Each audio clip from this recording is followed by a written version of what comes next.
Everybody, welcome to week 3. Wow, these first 2 weeks have been intense.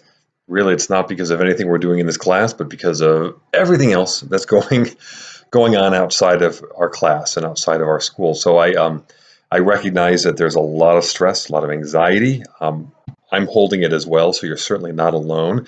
But rest assured, you are in the right place. Think of it this way: you're you've been doing online education before that was basically a requirement. So you're ahead of the game.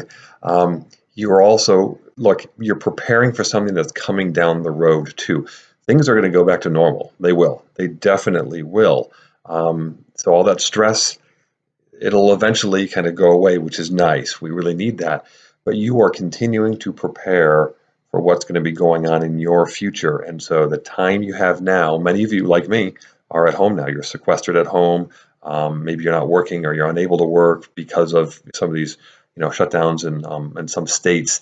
But know that you are doing the right thing now, and you're dedicating your time doing schoolwork. That is very important, and it's impressive. Kind of like the announcement that I posted last week.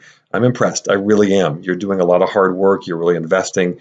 That's a good thing. That really says something about you guys as professionals, that you really are dedicated. And I really appreciate that. I really do. I mean that. So you're doing good work. Now, what are we doing in week 3? Lots of stuff to keep us busy here. There's going to be a really interesting discussion board topic, and that's going to be on the Holland type when it comes to not career readiness, but kind of career preparation and career choice.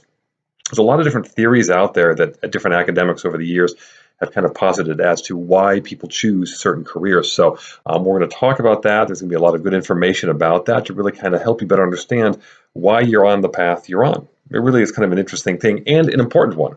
We're not just choosing careers just because, I don't know, that looks kind of cool. I saw a commercial, or, medicine's nice, or, I think I'd be a good cop, or something like that. No, that's not why you're making the choice.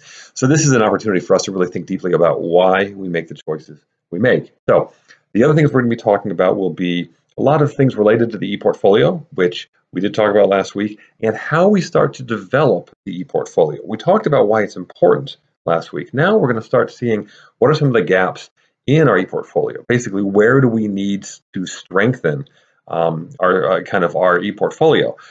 So that's the gap analysis. You're going to be doing that assignment, and this is just you looking around, seeing, all right, what can I do better? What do I have in e-portfolio right now? When I go to MyCred, what is there?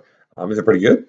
Is it pretty bad? Where are those gaps? Everyone's going to have gaps. Now, one of those potential gaps you may have is a lack of a resume or cover letter there. Some of you may have one. Great. Some of you may not. We're going to be doing an assignment with resumes and cover letters, and I love this kind of stuff. I've done this for a long time. I've done a lot of coaching and training on resumes and cover letters. I've done a lot myself of writing these things over the years, and I've also sat on a lot of interview committees and panels. So I've looked at tons and tons of these things, and this is something that I actually kind of like doing. There's a lot of stuff, but kind of a steep learning curve here for many people, but I really hope that I can help you to kind of hone and sharpen, make that resume and the cover letter look really nice. So we're going to be doing that as well. Don't worry, it's not supposed to be perfect by the end of this. Just do as best you can with the resume and cover letter. Week 3 also means the check-in. So you're all probably familiar with this. This is your opportunity to tell me how things are going for you. And I know, again, like I said, a lot of stress, a lot of anxiety. You can talk about that in your check-in with me. Like I've told you before, folks, I'd be happy to talk with you if you do have some concerns. I may not be able to answer all your questions, but I want you to know that there is a voice there, mine, ready to talk to you, and there is an ear there, mine, ready to listen to you, okay? So you can reach out if you have any questions. So the check-in, the gap analysis, resume, cover letter, and of course, the discussion board. Lots of stuff going on, lots to keep us busy, but I'm looking forward to seeing what you bring to the table this week, folks. Thanks.